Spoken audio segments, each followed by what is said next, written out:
we're built to walk uphill.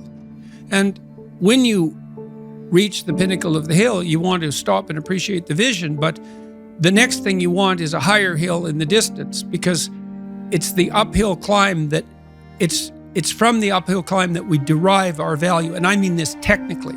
So almost all the positive emotion we feel, especially the emotion that fills us with enthusiasm, and that's to be filled with the Spirit of God, by the way, because that's what enthusiasm means.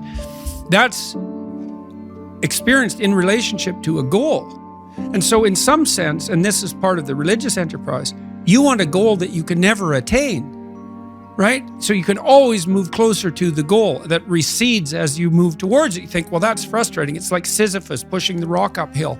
But it's not, because as you pursue that goal, you put yourself together and your life does get better and richer and more abundant. And that's why the highest levels of virtue and goal are in some sense transcendent. You want them to be above everything you're doing so you can continually move towards something that's more sublime and better. That's what you are. You're here to live, not to sleep. And the problem with the vision of Mai Tais on the beach is that, well, first of all, that's a vision of drug-induced unconsciousness. Second, it's only going to work for about a week. Third, you're going to be a laughingstock in a month and depressed and aimless and goalless. You want a horizon of ever-expanding possibility. And so it does happen to people because they've staked their soul on the attainment of an instrumental goal. And it can be a pretty high order goal. It was in your case. But then you think, well, now I'm there. Now what? Well, the answer can't be, well, I'm going to live in the lap of luxury and never have to leave the faith. What do you want to be, a giant infant with a gold bottle? You never have to do anything but lay in your back and suck. It's like, well, you see the problem with that as a conceptualization. It's no, you want to be like an active warrior moving uphill with your sword in hand. And that's dynamic, that's exciting. And that's why so many young men disappear into video games. That's all acted out in the video game. So they have to act that out in their own life. Thrownness is the fact that we kind of experience life as if we're tossed into it, thrown into it. You know, you're male and not female. You're Hindu and not Christian. You're tall and not short. You have an arbitrary range of talents and an arbitrary range of limitations, none of which, in some sense, you chose. It's the cards you're dealt. Now, some of those are cards of privilege. You know, maybe you're born intelligent. Maybe you're born symmetrical. Maybe you're born healthy. Maybe you're born into a culture where it's much easier not to be absolutely deprived. Maybe your parents are rich. And so all of that, in some sense, is unearned. Now, along with that comes a good dose of existential guilt. Because at the same time, and this is true for anyone, regardless of their cultural background, the ground we walk on is soaked in the blood of historical atrocity. And so that's on you. Because, you know, people think, well, who's the Nazi? Well, it's the fascist, or who's the radical communist? It's the radical left-wing ideologue. And the fundamental truth of the matter is that's best dealt with as a spiritual matter, is the adversary is within, really, most profoundly. And so you have to take the responsibility for that historical atrocity onto yourself. I was talking to Guy Ritchie this week about his movie King Arthur. It's quite an interesting movie in many ways. And when Arthur, who could be the hero, takes the sword, he's so overcome by visions of his murderous uncle that he can't pick up the weapon. Well, think about that. Now, you have weapons at your disposal, but they've been used by your murderous uncle. How dare you wield them? And the answer is, maybe it's easy just to leave the sword on the ground because you do want to be responsible for atrocities going forward. And don't think you couldn't be. And don't think you might not enjoy it. And so, the way you pay for your privilege is with your virtue. I mean that most particularly. You have these opportunities and this existential guilt. And the way you expiate that and atone is by doing your best to live the best possible life you can manage, to speak the truth, to treat people with respect, to abide by the principles of the dignity of the individual, and to put your house in order. And that's how you pay for your unearned privilege. All of us. And we all have our privileges and our curses, All of us have that. That's why it's not useful to be envious of people. You're a young man, you see someone drive by in a Ferrari with a blonde, and you think, my God, he's got everything. And, the woman in the car is a prostitute who's got a cocaine addiction, and her life is just one catastrophe after another. And he's had to lie and cheat his way into this position, and he's afraid that everything's going to come crashing down on him, and that's what you're jealous of. And it's just not that profound. You don't want someone else's fate. Man, your fate's enough, and your adventure's enough. It's plenty. It's more than you can ever fully realize. And so that's also part of the reason that we all believe that the individual has some intrinsic dignity. It's don't be so sure that your position and your room is so damn trivial. It might be your attitude towards it that's trivial. And if you're in dire straits and dire circumstances, just look at how much opportunity you have to make things better.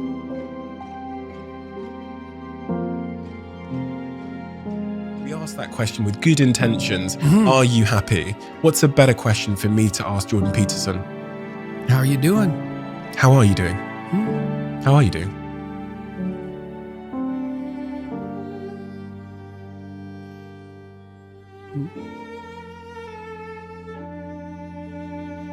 Brilliantly and terribly.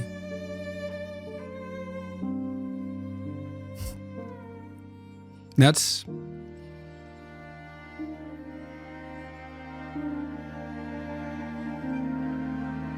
when you listen to a profound piece of music,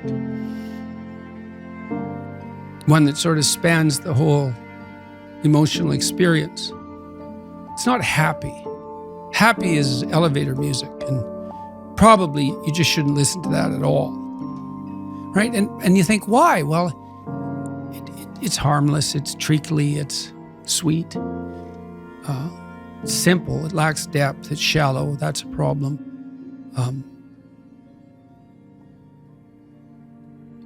It doesn't have that deep sense of awe and horror, I would say, that is characteristic of the best of all music. You listen to some simple music, so-called. Hank Williams is a good example.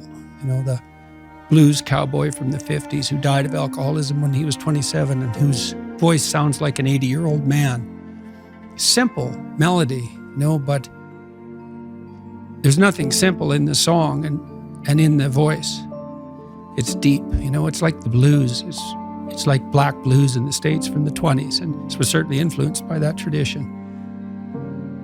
There's this admission of a deep suffering at the same time as you get the beautiful transcendence of the music. And that's meaning, that's awful in the most fundamental sense, but you need an antidote to suffering, and it has to be deep. And deep moves you tectonically, and it's not a trivial thing. But that's better than happiness. And maybe if you're lucky, while you're pursuing that and while you're immersed in it, you get to be happy, and you should fall on your knees and be grateful for that when it happens. It's a gift. It really is a gift. And it comes upon you unexpectedly, your happiness, But you aim to climb uphill to the highest peak you can possibly envision. And that's better than happiness.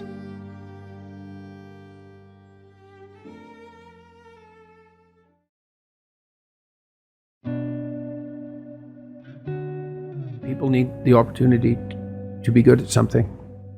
So then you might ask yourself, well, what's the best antidote to the discomfort of life? And you might say, well, it's comfort. And I suppose that's what you act out when you swaddle a baby. But a better antidote is something like adventure to excellence. And that's far better antidote to suffering than the mere absence of suffering. So not to say that the mere absence of suffering, that's not nothing, Stepping out of that sedation from comfort's difficult, though, especially if you've become routinized to it. Yeah, well, that's the difficulty of maturity. The Freudians said very wisely that the good mother necessarily fails. What's that mean? It means she stops providing the comfort that insulates people against the need for adventure. I heard you say recently that a mother's ability to let her child go out into the world, knowing that they're still vulnerable and that it's now down to them and the world to look after them, that's one of the bravest things that they can do. It's the female crucifixion. And that's exemplified best in, the best portrayal of that I've seen is Michelangelo's Pieta. It's a statue of Mary, and she has Christ's body on her, as an adult, on her lap, and he's broken and destroyed, and she's displaying that. And that's the bravery of a mother, to allow that to happen, but not only that, to facilitate it. So what about away you go, kid? Away you go. Well, why? It's dangerous out there. It's like, yeah, no kidding. It's more dangerous here if you stay with me. By a lot. So you might lose your body out there in the world, but if you stay here, you lose your soul.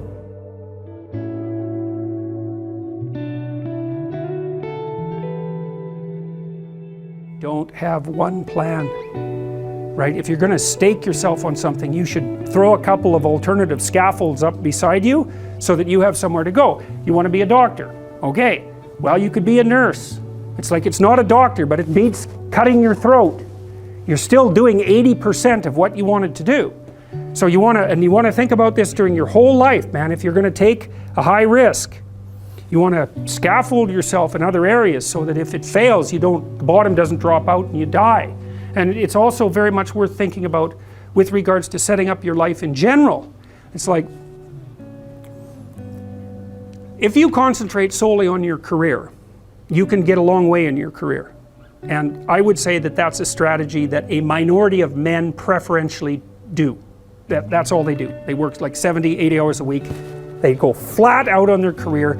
They're staking everything on the small probability of exceptional status in a narrow domain. But it's hard on them. They don't have a life. It's very difficult for them to have a family. They don't know how to take any leisure activity. Like, they get very one-dimensional. Now, it may be that unidimensionality is the price you have to pay to be exceptional at one thing, right? Because if you're going to be something like a genius-level mathematician, and you want to do that or a scientist, say, it's like you're in your lab all the time, you're working 70 hours a week or 80 hours a week, you're smart, you're dedicated, you're unidimensional, and that's how you get to beat all the other people who are doing that. It's the only way. But the problem is, you don't get a life. Now, if you love being a scientist and you have that kind of focus of mind, well, first of all, you're a rare person, and second, you're going to pay for it. But fine, more power to you. But it's a risky business to do that. You sacrifice a lot for it, and I would say most often, if you're speaking about having a healthy life, that isn't what you do. You spread yourself out more. So you have a family, you have some things that you do outside of work that are meaningful to you and useful. You have a network of friends. Those 3 things alone, or 4 things alone, are plenty to keep you well oriented. And then if one of those things collapses, everything doesn't go. Now, the price you pay for that is, the more you strive to optimize that balance, the less likely you are to be fantastically successful at any single one of them. But you might have a very, if you consider your life as a whole, that might be a winning strategy. One of the things Carl Jung said, I really liked this. He thought that men went after perfection and women went after wholeness. So they're different value, they're different, there's something different at the top of the value hierarchy. So perfection would be stake it all on one thing and look for radical success. Not that all men do that, because they don't, but we're talking about extremes, at least with regards to the men that do that. The wholeness idea is more like, well, I want one thing in my life to be 150%, or I want 5 things in my life to be 80%. Well, there's a lot more richness in a life where you have 5 things operating at 80%, but you're not operating at any of them at 150%. So, and I really believe this because I've watched men and women go through their careers now for a long period of time, and one of the things that, there's lots of things that produce this, but one of the things that I've noticed is that mostly women in their 30s bail out of unidimensional careers. They won't do them. They won't put in the 80 hours a week that they would have to put in order to dominate that particular area. And it isn't, the reason that they won't do it is because they decide it's not worth it. And no wonder, because why would that be worth it? You have to ask yourself that. It's like, well, you want to be an outstanding scientist. It's like, okay, really, that's what you want, because that means that's what you do. Because you're competing with other people, you know, they're smart, they're hardworking, and if you want to be at the top, you have to be smarter and work harder than any of them. And working hard means working long hours. I mean, it also means working diligently, but in the final analysis, it's also an additive issue. If I'm smart and hardworking and I can crank out for 70 hours a week, and you do it for 30, it's like, in 2 years, I'm so far ahead of you, you will never ever catch up.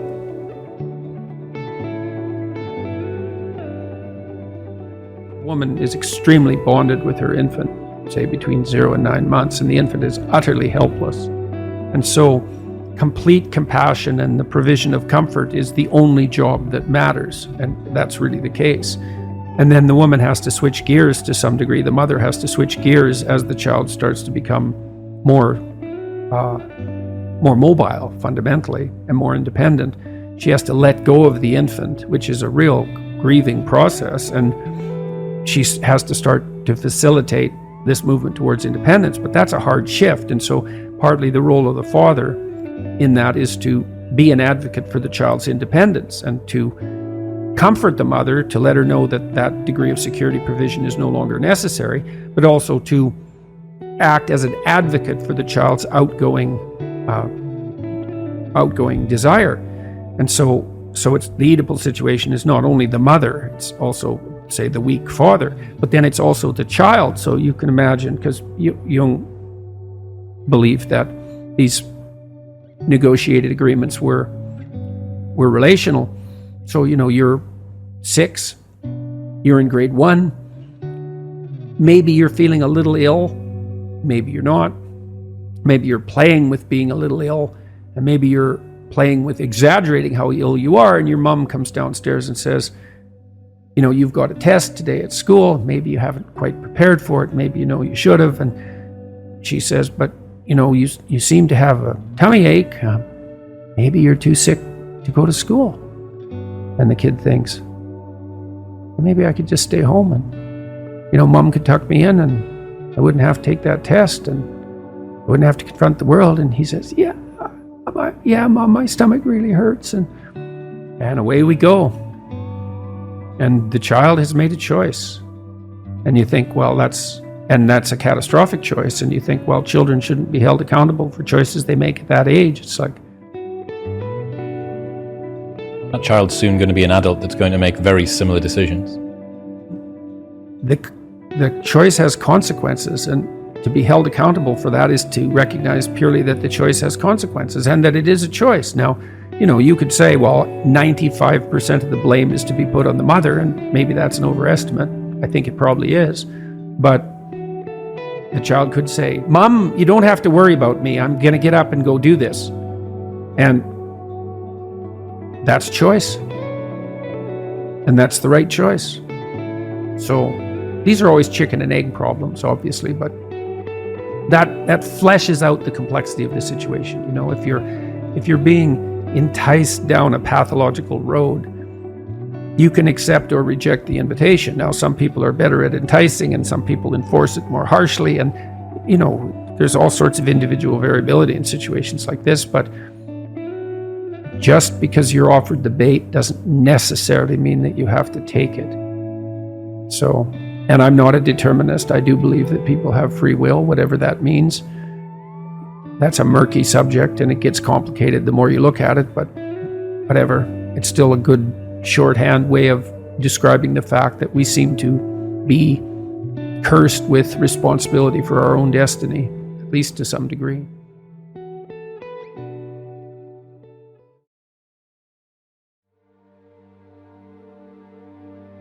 I started doing what I'm doing back in, say, probably 1985, because I realized that one of the pathways to totalitarian catastrophe was deceit at the individual level. This is something that Solzhenitsyn made very much of, Orwell as well, Huxley as well. These great thinkers concluded in the aftermath of these totalitarian catastrophes that there was an integral link between pathology at the individual level, which was fundamentally the willingness to use deceit in an instrumental manner. I'll lie to you to get what I want, and authoritarian catastrophe, and that it was a direct causal link. And I actually buy that argument. I think that's literally true. And so partly what I'm doing, I hope, is helping people walk through thinking about why telling the truth is a good idea. Not only for them, not as a top-down, shake your finger moral injunction, don't lie, you shouldn't lie, but in a detailed manner to explain the relationship between the instrumental use of deceit and the collapse of civilizations. And that connection is way closer than people think. You know, so one person influences 1,000 people for sure in their lifetime, and sometimes a lot more than that. And 1,000, you know, the next rung out from that, 1,000 times 1,000 is 1,000,000, and the next rung out from that is 1,000,000,000. And so you're always at the center of a concentric circle that 2 rungs out contains 1,000,000,000 people. Well, it turns out that what you do matters. And basically what I'm doing, as I hope, is touring and talking to people face to face in these lectures, for example, and making the case that it's a terrifying case. Everyone says, well, we want meaning in our life. It's do you now? Do you now? Because you might ask yourself, what's the more threatening possibility? That nothing you do matters, which means you can pretty much do whatever you want. That's the upside of that nihilistic claim, no responsibility, right? And why not pursue narrow-focused hedonism, since nothing matters anyways? So that's the shadow of nihilism. Or everything you do matters. And it's a lot more terrifying to contemplate that, is that you will be held accountable for everything you do. And I believe that firmly, partly as a consequence of my clinical experience. I never saw any one of my clinical clients ever get away with anything, even once. And you think, well, people get away with things all the time. It's like, no, they don't. They might gain a narrow advantage in one dimension in the short term. But, you know, let's say that you use deceit in your business practices. First of all, that doesn't work very well because people will figure you out. So as a long-term strategy, it's terrible. It just doesn't work. No one is going to play with you if you're a cheat. But let's say that someone asked me the other day, well, what about these dictators that ruled their whole life, and they were at the top of the hierarchy, let's say, and they had all the power. Stalin's a perfectly good example. It's like, didn't he win? Well, everyone Stalin ever talked to lied to him because they were absolutely bloody terrified of him. His country was a nightmare. It was a hell, or as close as we've been able to produce, with the possible exception of the Nazis and the Maoists, but it was up there in terms of hell. And did he rule? Yes, but he ruled hell. And if you think that's a victory, well, go ahead and try it and see how much of a victory it is. You know, Milton Satan said, I'd rather rule in hell than serve in heaven. It's like, fair enough, go ahead. Use deceit, use instrumentality, rule in hell. You'll be the ruler. See how much good it does you. See where that takes you. It takes you somewhere terrible. For the first time in my life, really, I believe this to be the case, conservatives really have something to sell to young people. And they can sell the meaning of responsibility, because young people are bereft of meaning. And most people find meaning in responsibility. And when the right talks about responsibility, they kind of do it in that finger-wagging way that makes conservatives unpopular among young people. You should be responsible. It's like, yeah, you should. Why? Well, because your life is chaotic and meaningless, and you're stuck in this juvenile surreality, and it's really painful for you, and you're anxious and aimless and goalless, And then you look at people who have a life, because maybe you could have a life, and you think, well, what does that life consist of? It's like, well, you have a committed, intimate relationship. There's one. You have friends that you're honest with and playful with. So you have a group of friends. You have a job or a career. You learn how to use your life, your time outside of work in a productive, engaging way. You regulate your susceptibility to the multitude of hedonistic temptations that are in front of you. You pay some attention to your mental and physical health. You make a goal, some goals for the future that are concrete. Well, there's 7 things you can do. They're all responsible things. Why? Because then your life will have some meaning. Now, you might say, well, what's the ultimate meaning? It's like, get those things straight first. They're not nothing. And maybe you won't be so damn miserable and bitter and resentful and angry and aimless and anxious and frustrated and disappointed and then ashamed if you had 5 of those 7 things going well. And the psychoanalysts, I think, err too much on the side of the subject. They tend to think that too much of you is inside of you and too little of you is outside of you. And part of the reason I believe that is because of my clinical experience. I love the psychoanalysts, man. They're brilliant, they're deep. They grapple with real problems, like with the problems. When people have real problems, and I mean profound problems, they're really profound moral problems. They're problems of good and evil, really. There are things going on in their family that are so terrible that, well, that they're sometimes fatal. Lie upon lie upon lie upon lie for decades and decades and decades. It's awful. And that's not exactly inside them. It's out there in the world. And lots of the people that I see, very famous critic of psychology, criticized the practice of psychology quite effectively I believe in the early 60s. And he basically said, most people have problems in living, they don't have psychological problems. And so I've experienced, despite my love for the psychoanalysts, very frequently what I'm doing as a therapist is helping people have a life that would work. And you can parameterize that. It's like, what do you need? How about some friends? That people kind of like that. How about an intimate relationship with someone that you can trust, that maybe has a future? That'd be good. How about a career that puts you in a dominance hierarchy somewhere, so at least you've got some possibility of rising, some possibility of stabilizing yourself, and a schedule and a routine, because no one can live without a routine. You just forget that. If you guys don't have a routine, I would recommend, you get one going, because you cannot be mentally healthy without a routine. You need to pick a time to get up. Whatever time you want, but pick one and stick to it, because otherwise you dysregulate your circadian rhythms and they regulate your mood. And eat something in the morning. So, a schedule, that's a good thing, man. Your brain will thank you for it. It will stabilize your nervous system. With a bit of a plan, that's a good thing. You need a career, you need something productive to do with your time. You need to regulate your use of drugs and alcohol, most particularly alcohol, because that does in a lot of people. You need a family, like the family you have, your parents and all that. It'd be nice if you all got along, you could work on that. That's a good thing to work on. And then, you probably need children at some point. And that's life. That's what life is. And if you're missing, you may have a good reason to not be operating on one of those dimensions. It's not mandatory. But I can tell you that if you're not operating reasonably well on 4, I think I mentioned 6, if you're not operating reasonably well on at least 3 of them, there's no way you're going to be psychologically thriving. And that's more pragmatic in some sense than psychological, right? Human beings have a nature. There's things we need. And if we have them, well, that's good. And if we don't have them, well, then we feel the lack. And so behaviorists, behavioral psychologists concentrate a lot more on that sort of thing. It's practical. It's like strategizing. Make a career plan. Figure out how to negotiate, because that's bloody important. Figure out how to say what you need. Figure out how to tell the truth to people.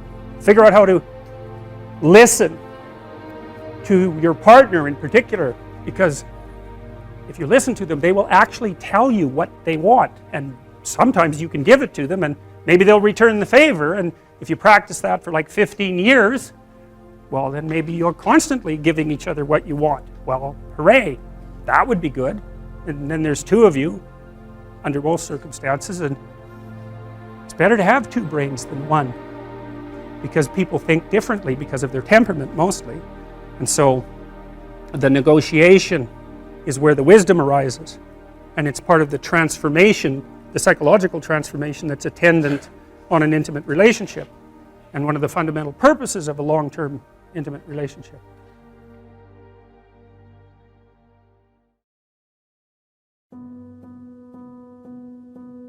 You know, we've been fed this unending diet of rights and freedoms, and there's something about that, especially, there's something about that that's so pathologically wrong, and people are starving for the antidote, and the antidote is truth and responsibility, right? And it isn't because that's what you should do in some, you know, in some I know better or someone knows better for you what you should do sense. It's that's the secret to a meaningful life, and without a meaningful life, then all you have is suffering and nihilism and despair and all of that, and self-contempt, and that's not good. And so it's necessary for men to stand up and take responsibility, and they all know that and are starving for that message, and the message is more that that's also a good thing to stand up and take responsibility, because you're cursed so much now from when you're young with this notion that your active engagement with the world is part of what is destroying and undermining the planet and adding to the tyranny of the social systems. It's like, how about not so much of that, hey? Because it's too soul deadening. It's anti-human right to the core. And my sense instead is that, you know, if you were able to reveal the best of yourself to you in the world, that you would be an overwhelming force for good, and that whatever errors might be made along the way would wash out in the works. And that's the other thing that you see in the Abrahamic stories, because Abraham is not a perfect person by any stretch of the imagination. He's a real person, and he makes mistakes, but it doesn't matter. The overarching narrative is, you know, maintain your covenant with God, and despite your inadequacies, then not only will you prevail, but your descendants will prevail. It's like, great, that's really good news, you know. So it's been really something to see that in this story. Genuine ethical virtue is it's the only source of resilience and strength that you have. And it's also the place, as far as I can tell, that the meaning that allows you to set yourself against suffering resides. You know, people talk about life and its meaning, and they say, well, life is meaningless, but people never mean that, because if you're in pain or you're terrified, you're overwhelmed with meaning. It's just not the kind of meaning you want. And it's not a reality you can talk yourself out of easily. And that's particularly true of pain, but it can also be true of anxiety. And so the question is there a reliable source of meaning that you can set against that? And what's its nature, if so? And so here's a way of conceptualizing it to some degree. So I'm currently in a rather remote location in Northern Ontario. And one of the advantages to being here is that I can go out on my dock at night and I can look up and see the night sky. And when you see the night sky, when it's pitch black, you are face to face with something as near to the infinite as we can face in a prosaic day-to-day setting. And so there's an experience that goes along with that, and the experience is one of awe and wonder. And awe is a very interesting emotion. Let's say it's unbelievably ancient from a biological perspective. So if you feel awe, your hair might stand up on end. Mm-hmm. And sometimes you get that feeling, chills running down your back, say when you're listening to music that you particularly enjoy. And that's a variant of the reflex that prey animals have when they see a predator. Their hair stands on end so that they look bigger. Now, of course, they don't know that. So part of that feeling of awe is tied to our ancient mammalian heritage. It's a variation of the response we had to a predator. We're in the face of we're facing something much greater than ourselves. And so, but there's more to it if you think it through, because when you face the night sky, for example, or you face something, confront something that fills you with wonder and awe, there's also a call to action that's sort of implicit in it. And maybe you think, well, the wolf is calling to the rabbit to be better at defending itself in some sense, to be a better rabbit, because otherwise, man, you're going to be eaten by the wolf. And when you look up in the night sky, to the night sky, and you feel awe, there's a call there. It's part of that experience to imitate that great thing that you perceive. Now, you might say, well, how can you imitate the infinite cosmos as well? Obviously, that's a very complicated question. But, you know, you're a very complicated thing. And God only knows what it means for you to imitate the infinite when you apprehend it. I mean, that's, in some sense, that's the fundamental question of life, is how do we adapt ourselves to the infinite complexity that surrounds us? What must we become? Well, you don't merely think that through. And I mean, you don't, I don't, human beings in general don't. We puzzle it out, and we use all sorts of information to do that. And some of these more primordial experiences that are outside the domain of strict rationality nonetheless point us in an ethical direction. And the ethic would be, you should and could be more than you are. Well, then the question is, how do you bring that to earth? How does that look when you try to embody it day to day? Well, I would say these are obviously not my ideas. They're very old ideas. Well, maybe you ally yourself with truth to the degree that you can. Maybe you pursue beauty. Maybe you pursue the love that attaches you appropriately to other people, etc., etc. And you do that because, well, I think you do it because life is very, very difficult. Gray developed a theory of emotion that's predicated on the idea that, essentially on the idea that most of your emotions are experienced in relationship to a goal. Okay. And so you establish a goal, then movement towards that goal, or evidence that you could move towards that goal, makes you happy, produces positive emotion, whereas evidence that the goal is invalid or that you're blocked in some way produces negative emotion. So you lay this map on the world. It always has a destination point in mind. There's always a destination point implicit in it or explicit in it. So it works as subtly as this, for example. So if you walk into your room and you want to walk towards something to pick it up, and your room is cluttered because you've been careless, all that clutter manifests itself as an obstacle to your goal and produces negative emotion. And you experience that instantaneously, essentially, and automatically. And so part of the reason, that I encourage people to clean up their rooms, let's say, is, well, it's a microcosm of all this. Your room is part of your experience that you have control over. And it's easy to underestimate its significance, but that's a place you can alter. You can set it up for whatever it is that you're doing. Well, what are you doing? Well, that's the first question you have to ask yourself if you're going to set up your room. It's not trivial. It's hard.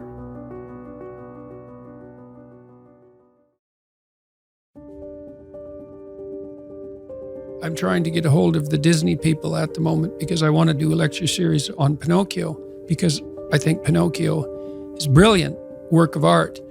And if you're a puppet and an actor, and Pinocchio is both at times in that movie, both a puppet and an actor. So why an actor? Like, why is there something wrong with being an actor? Well, the first question is, well, who sets your role? And then the second question is, who's pulling your strings? So you've put on this front that is there to make you popular and sexy and desirable and to mask from yourself your own inadequacies. But that's a role. Well, who wrote it? And for what purpose? And so Jung said, for example, that we all acted out a myth, and whether we knew it or not.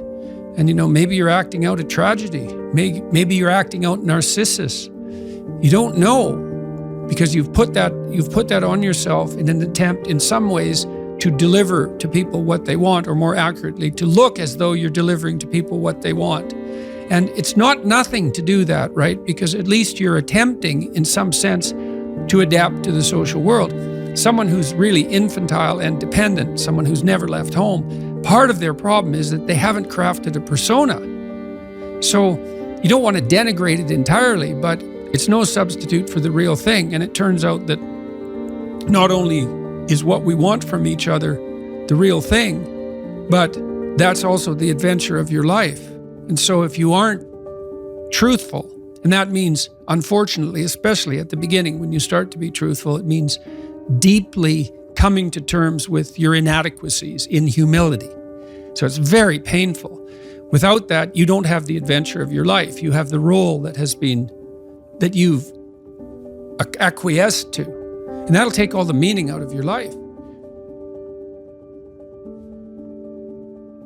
So when I was doing my clinical work, which I did a lot of career work with my clients, both at a beginner level, I would say, like really a beginner level, with people who had no employment whatsoever, no history of employment, who were undereducated and who lacked every skill you could possibly imagine. So these were people who were really in dire straits, up to people who were operating at the top of their profession, but who could still strategize forward. And so, for example, let's say you're at a dead end in your job.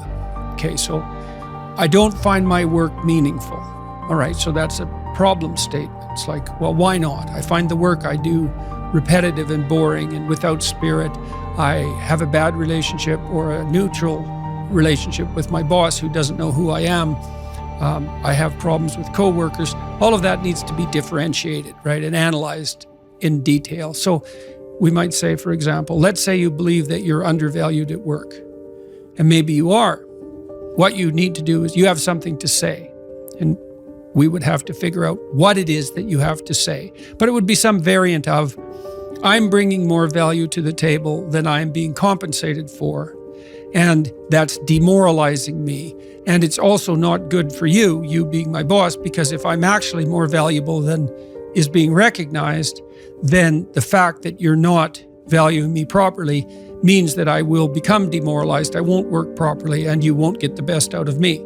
So it's bad for both of us. And if your boss is in principle not amenable to such a discussion, then what you should seriously consider doing is finding another job.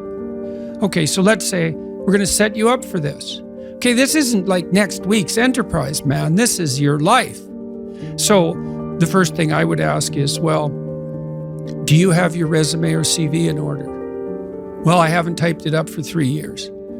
Well, what do you think about bringing it up? Well, I'm pretty nervous about that because there's some holes in it, and I didn't do so well in college, and I'm kind of embarrassed about my resume. It's like, okay, bring it in. Let's go through it. Let's at least update it. Let's look where the holes are. Let's look at where the inadequacies are as far as you're concerned, right? This isn't my judgment, it's your judgment. Let's walk through those judgments and see if they're warranted, because maybe you're just too guilty and ashamed and self-conscious and anxious, and you're looking at your resume more critically than someone else would. And maybe there's some holes that you need to rectify. You were 2 courses away from your BA and you dropped out or something like that. Well, maybe we need 6 months to address that. And at least, even if you can't be fully educated, you could be taking some courses online. And so when you went to a new job interview and they said, what about this hole? You'd say, well, I came to terms with that 6 months ago, and in an effort to rectify it, I'm taking the following courses, and here's my plan for completion. That's a really good answer. And anyone with any sense who's interviewing will accept that as an indication that although you're not perfect, and who is, that you have a good plan and that you've thought it through. Like, that's the kind of answer that in all likelihood will cement your candidacy for the position. Okay, so now you're going to go to your boss. Well, you have to have your CV and your resume in order. And you have to be able to stand on it solidly, and which at least means that you're prepared to address the inadequacies in a credible, realistic, believable, and truthful manner. All right, now what you do is apply for like 10 jobs. You don't have to take them, but maybe you have to go to an interview or 2 or 3 or 4, and maybe there's a bunch of opportunities out there for you that you didn't even know about. And maybe someone offers you a job. And so now you can go to your boss and say, here's the situation I'm in here at work. Here's my evaluation of the problems in relationship to me.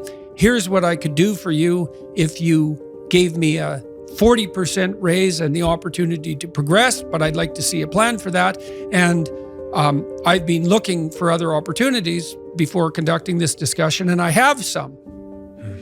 Well, then, if your boss treats you with contempt at that point and doesn't listen, then perhaps he or she is a little more narcissistic than might be optimal, and it's time to find a new job.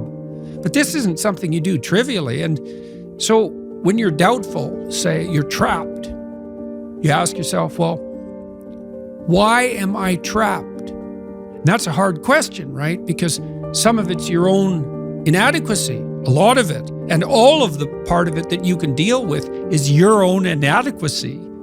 So even if it's unfair, even if you're hemmed in for any number of reasons, inappropriate, like ethnically predicated oppression, let's say, or maybe you're in a workplace that really is sexist in some fundamental sense. Well, that's not good. It's not just, it's not fair, it's not meritorious, all of those things. And maybe you shouldn't be there. But what you can do to begin with is every bloody thing you possibly can do to put yourself in the most virtuous and powerful negotiating position possible. And you have to think like a snake in some sense. To do that, you got to get the details right. You have to be prepared to bite, and you have to have your eyes on the prize, so to speak.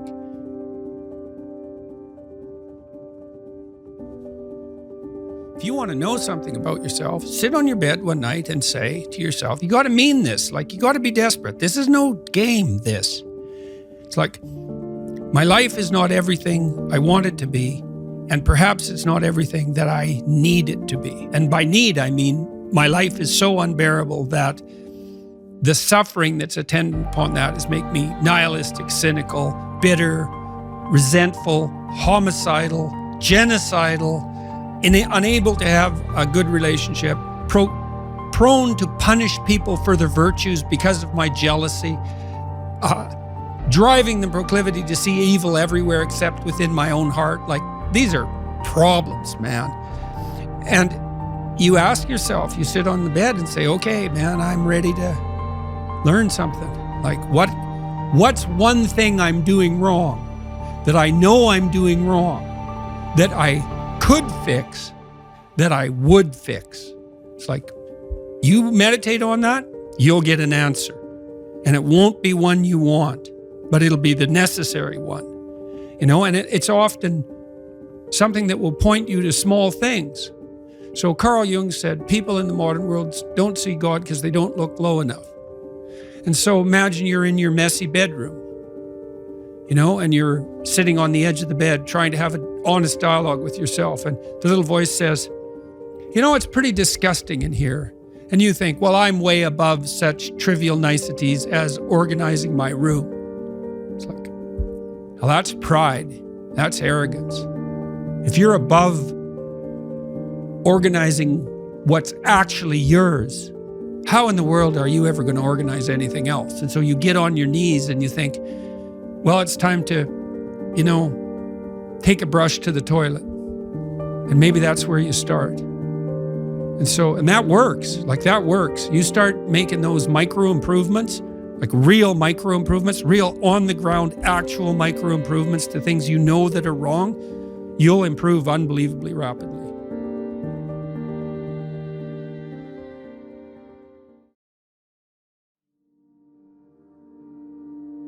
How do you advise people that are dealing with imposter syndrome? Oh, everyone deals with that. Every time you make a status shift as you move upwards, of course you have imposter syndrome, because when you first make a transition into a new role, you are an imposter because you're a beginner. You don't know what you're doing. And that doesn't mean you're a liar or a fake. And it doesn't mean you should presume more knowledge than you have. It's, what did Nietzsche say? Every great man is an actor of his own ideal. And that feeds into the imposter syndrome in some sense. If you want to move to the next stage, at some point you have to act like you're already there when you're just barely started. And that's not a lie.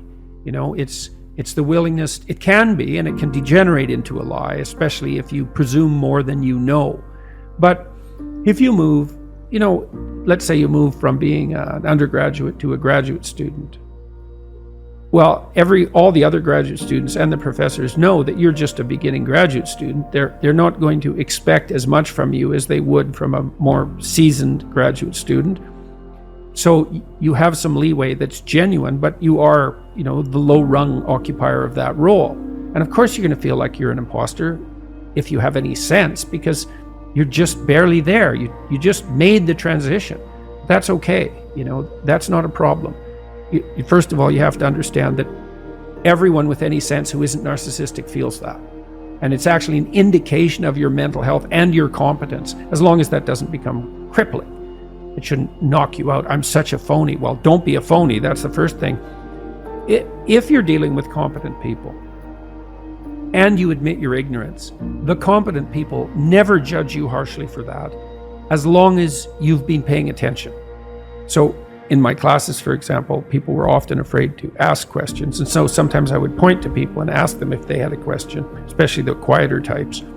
And they'd be afraid to ask the question because, well, they're revealing their ignorance. And they would assume they're the only person in the room that's that ignorant, but they're not, because if they were paying attention and they had a question, the probability that half the class had that question was really high. It's different if you're not paying attention. And so you can be ignorant, you can be an ignorant newbie, and you can even ask the questions that are necessary to ask in that position and sort of reveal your inadequacy. And as long as you're dealing with competent people and you've been paying attention, they're just going to answer your questions. And then you only have to be ignorant once. That's the thing about asking a stupid question. You only have to ask it once, then you're no longer stupid. It's very difficult to calibrate how many units of physiological preparedness you should manifest per unit of threat. Mm-hmm. Right? Because how big's the threat? And the answer is, you don't know. You wake up in the morning and you have an ache in your side. Is that nothing? Or is that the cancer that's going to kill you in 6 months? And it's pretty low probability that it's the latter, but the probability is not zero. So why shouldn't you be panicked out of your mind? And the answer is, some people are. And sometimes they're right. So the calibration of threat, especially when it's associated with novelty, is an impossibly difficult computational problem. We have like 10 different mechanisms to try to solve that. And one of the mechanisms is, well, there's tremendous variability in response. And if you're higher in trait neuroticism, you're going to have the problem you're described all the time. You're going to be doubtful about your competence and the validity of your position. And the only treatment we really know for that is to expose yourself to things that you're afraid of voluntarily and to become braver as a consequence of doing that. But some people have to live with that more than other people. The thing that I realized was that after a while, if you continue to disprove your imposter syndrome in the real world, you have a challenge, you're adamant that you probably won't or might not or don't deserve to get past it, and then you do, after a while, you have to admit to yourself that your imposter syndrome has nothing to do with your capacity and everything to do with your addiction about feeling like an imposter.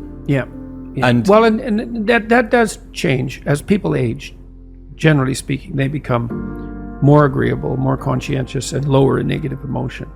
And some of that is that adaptation. You see that you've survived through various challenges, and then you can review that evidence to yourself, but also the people around you bolster you because they have confidence in you, and so their anxiety doesn't trigger your anxiety, and they'll remind you too, you know, you got this, you've done things in the past. Such a wealth of data, you know, you've done it so many times.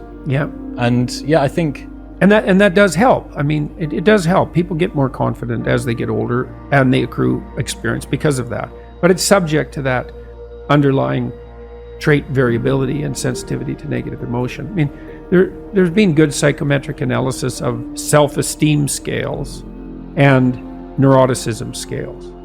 And they're pretty much the same thing reversed. And so, are you confident in yourself? Self-esteem. Do you lack confidence? Trait neuroticism. And so it is harder for some people because it takes more evidence for them to dampen down their response to threat. So, and it's partly because we're all adapted to some degree to the failure of induction, right? Just because something happened multiple times in the past does not mean necessarily that it will happen the next time. And that's it's the farmer and chicken problem, right? Farmer's always feeding the chicken. Chicken thinks the farmer's his best friend, but one day the chicken is dinner. And that's induction. There was a stable pattern in the past. You come to rely on it, but at any time that axiom can be disproved. And so the fact that we have variability in trait neuroticism is a consequence of the probability of the failure of induction. It's a very difficult problem to solve, how to regulate negative emotion.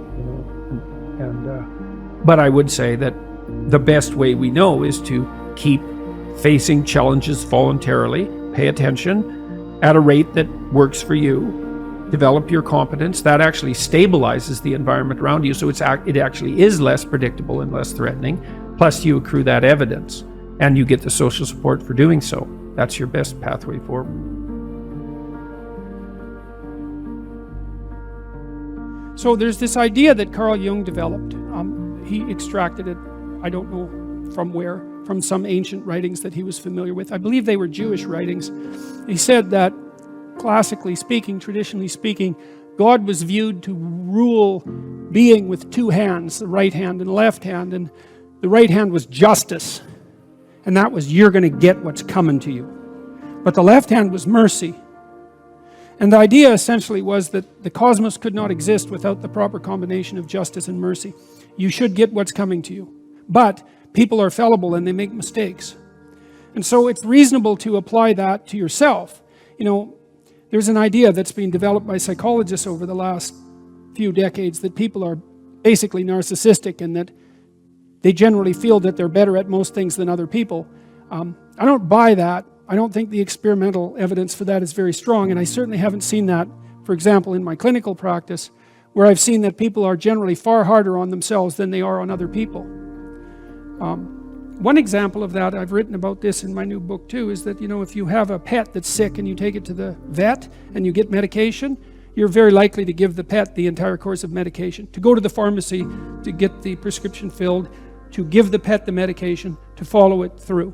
But if you are the person who has the problem, yeah, you all laugh because you know the story. It's like a third of you won't even go fill the prescription, and of the remaining 2/3 of you, half won't take it to completion. And you think, well, why are people like that? And I think it's because they know themselves, they have contempt for themselves because of their flaws, and then they come to despise themselves. And I think that's a big mistake. That's too much justice and not enough mercy. And you know, Jung wrote about the biblical injunction that you should treat your neighbor as if he were yourself, essentially. But he talked about that as an equation, which was quite interesting. So, because it's often read as something like you should be nice to people, which is not what it means at all. Because first, nice is a very low-end virtue, but it isn't what it means. What it means is that you should treat your neighbor as if he or she is someone that you wish to encourage and develop, but that you should also have exactly the same attitude towards yourself, which is sort of in some sense regardless of what your opinion is of yourself. Critical, let's say, hypercritical even, which is often the case with people who are anxious or perhaps who are hyperconscientious. You have to put forward to yourself the same sympathy, we could say, that you would extend to someone else that you cared for. That's the thing, is that you have to come to treat yourself as if you're someone that you care for. And I mean that technically. You know, you detach yourself from yourself and you think, okay, well, if I was going to construct a mode of being that was optimal for this person that I happen to be, what would that look like? And that's sort of independent of whether or not you think you deserve it. It's like, maybe you deserve it and maybe you don't. Innocent until proven guilty. That's a pretty good policy. but you should come to lay out a mode of being for yourself that gives you some credit, and that will also help you in your dealings with other people, but it's often very difficult for people to do that to themselves.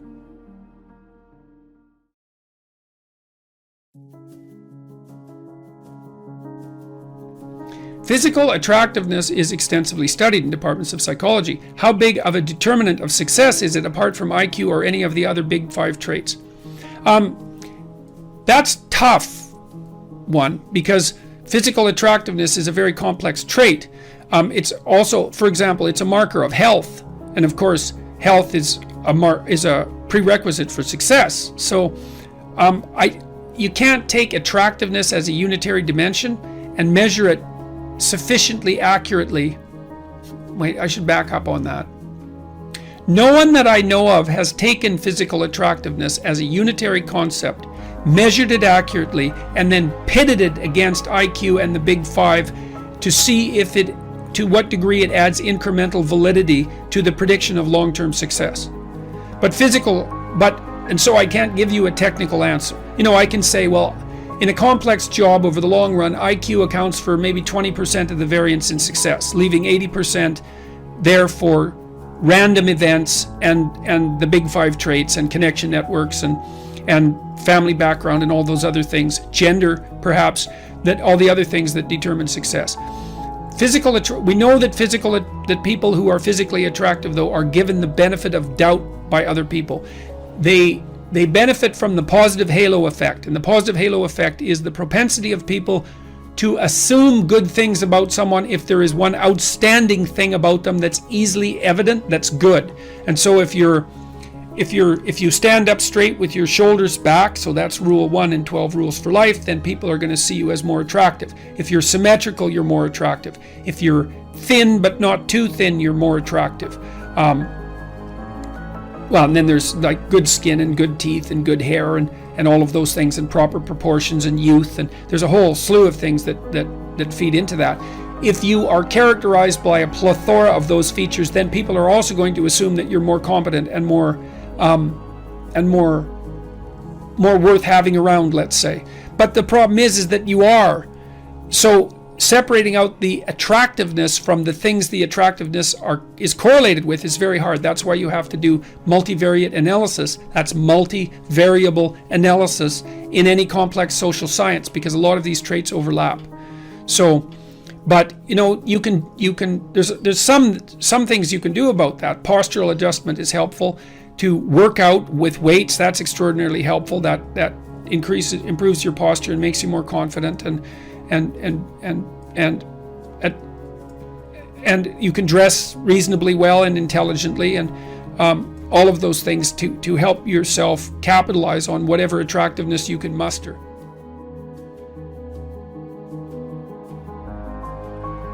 How do you dress so well? Any tips?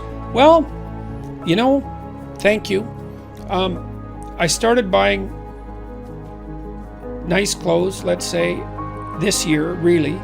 I had some decent suits before that. I did some research online to find out who good suit manufacturers were. You can look that up. But before this tour, I went and talked to a good tailor, expensive place. I felt terrible spending so much money on clothing. But I felt that if I was going to go talk to, it's been 200,000 people, that I was going to do it right, and I was going to invest in some decent clothes. And even though it hurt my cheap Northern Alberta soul to do it, it was definitely worth it. So you go talk to someone who knows what they're doing. Go talk to an actual tailor, and you can do some research online. There's lots of resources online that are devoted to helping men figure out how to dress. 3-piece suits look really good. I've got them tailored and fitted, so they're not bespoke suits. They're off the rack, but they've been tailored, and that makes a big difference. All the subtle things that tailors do, they tuck it in around the waist, they cut it to your body, all of those things help. It's really good to have a good pair of shoes, a couple of nice ties. I learned how to tie a full Windsor knot recently, and that actually helps. You don't want your tie to look too skinny. Lots of people have been dressing up to come to my talk, so it's nice to see a lot of young men come well dressed, often in three-piece suits, but not always. And it's really good to see them dressed like grown-ups. I think that's a real plus. I had a rule that I didn't write in 12 Rules, which was dress like the person you want to be. I kind of took that from Nietzsche, because Nietzsche said, every great man is an actor of his own ideal. It's a very nice aphorism, and basically what it meant was that sometimes you have to act out what you want to be before you become it. You have to pretend. And it's not a lie. It's really a pretense, like children pretend to be a father before they grow up and become a father. It's a form of practice. And so tip 1 might be figure out who you want to be. Tip 2 might be, well, then dress like that person. That's a good start. And because I think if you want to become who you want to be, then no detail is too small to overlook. And certainly it isn't exactly that people judge you by your clothes, although they do to some degree.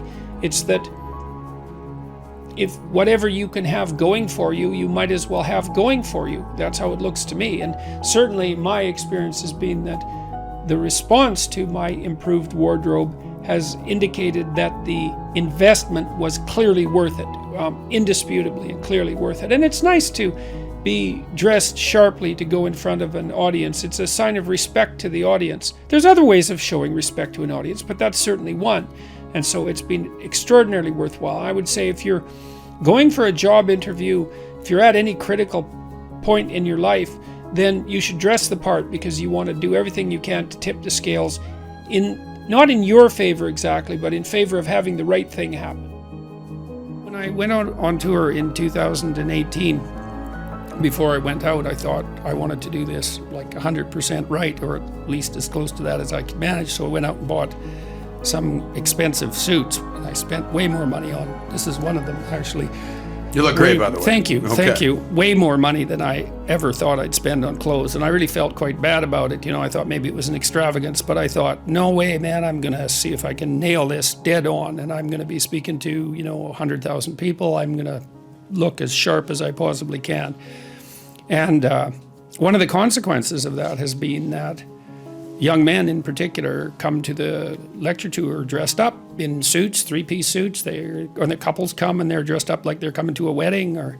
So that's really something. And why do you think that is? Is it because you set that they're standard? Sick acting like kids. Okay. Our whole culture pushes the idea that teenage life, or even childhood for that matter, but teenage life is some sort of pinnacle, and then everybody dresses down so they look, especially men, they look like overgrown 10-year-olds, and there's something extremely demeaning about that. And so to provide people with the opportunity to dress up in a classic manner and to look like adults, to present themselves in that manner, there's something very attractive about that, because we haven't done that in our culture. That's been, I would say, downplayed in importance or for certainly since the 1960s. Who's to blame for that? Because you recall, anytime you would fly in an airplane, if you see old school pictures, people would dress in three-piece suits to go on an airplane. This is in the 60s, I assume. And then now you see someone like Mark Zuckerberg wear a t-shirt to give a speech in front of a TED Talk or something like that. So well, who's to blame for this dress Some down? of it's just fashion, fashion moves around, and it usually drifts from the top down. And so when formality becomes the norm, but that drifts down to, say, to the working class, then the upper class thinks, well, we can't do that because that would, associate us with the unfashionable people, and then they dress down. And so then that drifts down the hierarchy. And so there's some of it's just fashion, but a lot of it too is this idea that this sort of reflexive, rebellious attitude that anything that violates traditional norms, or even anything that's associated with patriarchal oppression and adulthood, is to be eliminated in favor of what's hypothetically a more free individuality. But it's not, because everybody looks the same. I was in Washington 4 or 5 years ago, maybe longer than that. It's probably longer than that, when I first went in the summer. And one of the things that really struck me, all these people wandering around these great monuments, is all the men looked like overgrown 10-year-olds. They looked exactly like their kids, except they were bigger. They looked like they'd been inflated with a bicycle pump. And I thought, this is weird that adults are dressing like children. I talked to my father about this years ago. because he always wore a suit when he was a teacher. He's still alive. He's a teacher, and he always wore a suit. And I asked him why one day, and he said because it was his way of showing respect for the students. And I mean, I'm not saying that everyone who doesn't dress in a suit is being disrespectful, but there's something about outfitting yourself for the task at hand. And there's also something about attempting to put some effort into putting your best foot forward. And I don't really buy the it takes more time in the morning argument. It takes a bit more time, but once you, before I went on this tour, I went through all my clothing and I tossed out everything that didn't fit, and which included a number of suits that were old, and I had to organize them, and that took about a day to get my closet in order.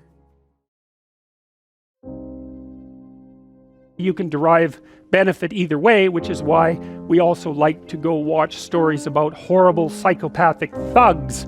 And hopefully we're learning not to be like them, although there are additional advantages in that, you might say that someone who is incapable of cruelty is a higher moral being than someone who is capable of cruelty. And I would say, and this follows Jung as well, that that's incorrect, and it's dangerously incorrect, because if you are not capable of cruelty, you are absolutely a victim to anyone who is.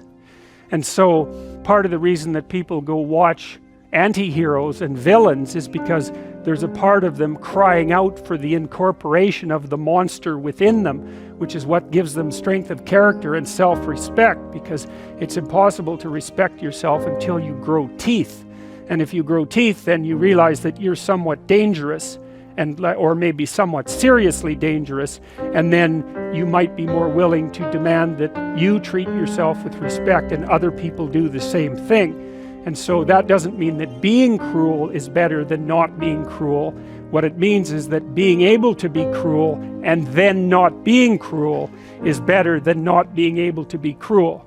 Because in the first case, you're nothing but weak and naive. And in the second case, you're dangerous, but you have it under control.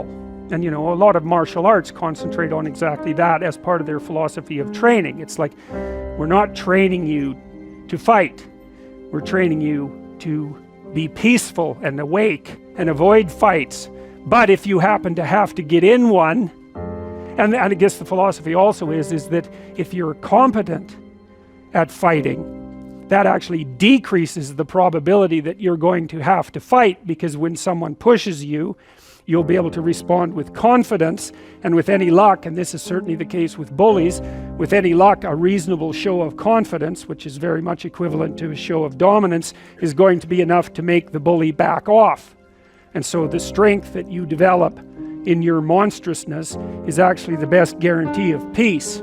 And that's partly why Jung believed that it was necessary for people to integrate their shadow. And he said that was a terrible thing for people to attempt, because the human shadow, which is all those things about yourself that you don't want to realize, reaches all the way to hell. And what he meant by that was, it's through an analysis of your own shadow that you can come to understand why other people are capable, and you as well, of the sorts of terrible atrocities that characterized, let's say, the 20th century. And without that understanding, there's no possibility of bringing it under control. When you study Nazi Germany, for example, or you study the Soviet Union, particularly under Stalin, and you're asking yourself, well, what are these perpetrators like? Forget about the victims, let's talk about the perpetrators. The answer is, they're just like you. And if you don't know that, that just means that you don't know anything about people, including yourself. And then it also means that you have to discover why they're just like you. And believe me, that's no picnic. So that's enough to traumatize people, and that's partly why they don't do it. And it's also partly why the path to enlightenment and wisdom is seldom trod upon, because if it was all a matter of following your bliss and doing what made you happy, then everyone in the world would be a paragon of wisdom. But it's not that at all. It's a matter of facing the thing you least want to face. You said that a harmless man is not a good man. A good man is a very dangerous man who has that under voluntary control. How should people become more dangerous? Oh, becoming more articulate is definitely, I would say, that's the primary array of weapons. So, I mean, physical prowess is something, and it's not nothing, that physical confidence that comes along with that as well. But the same thing replicated at the level of the ability to communicate and to think, that's a way broader field of battle and opportunity. So this is one thing that isn't taught well, especially to boys. It's more important to teach it to boys, I would say, because they're more skeptical of the educational enterprise in general, generally speaking, partly because they're less obedient, partly because they're less agreeable. That's particularly true for disagreeable boys. And agreeable boys get higher grades, independent of their IQ and their academic achievement, because they're easier to deal with. So, what do you tell disagreeable boys? There's nothing that makes you more formidable than verbal competence, than being able to articulate, be able to think, to marshal your arguments, right? It's a battlefield metaphor. Get everything in order. Get all your information straight, to marshal your forces. And so, I mean, that's part of the reason that rap artists are so popular, especially among disaffected young men, black and white alike, because they're unbelievably articulate. Like, they have this incredible verbal prowess. It's unbelievably attractive, and it's associated with genuine artistic and redemptive activity, often focusing on something that's approximately the voice of the underclass, let's say, but a powerful voice, right? And it's interesting to see how many young white guys identify with that. Was it Aldous Huxley that wrote Doors of Perception? Yeah. Yeah, so this is kind of an equivalent of that, right? That you have a experience which many people struggle to articulate. You take the best of us, the one that has the most precise, most articulate, erudite language. You drop them in and you say, okay, show us what you've learned. This is the equivalent, but for just a different community, a different sort of life, that maybe you don't have the ability to describe what it feels like to live on a council estate in Manchester or in, one of the neighborhoods of Brooklyn or whatever it might be. And then this person can. And it feels like it's your voice. Yeah, well, if you're a young man, you still feel alienated from your place as rightful heir of the proper kingdom. I mean, that's an existential truism for everyone, particularly for every young man, because he is an outsider in many ways. He's young and juvenile and not very highly valued, and then is in some sense hurt by the inadequacies of the current king, the current culture, and is easily turned against it because of that. And that's the machinations of the evil uncle. That's the King Arthur story. That's the story of Horus and Osiris. It's an ancient story. It's the story of Sauron, and it's there all the time. And you see in rap music, in hip hop, all of that alienation being given an articulated voice in an artistic sense. And that's a good example of the power of verbal facility. And that's the route to, let's say, marketing education to young men. It's like, you want to take your rightful place in the kingdom? It's like, get your tongue straight, man.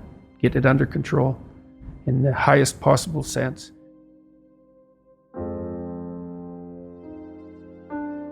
Where do you look for the most valuable thing when you don't know where it is?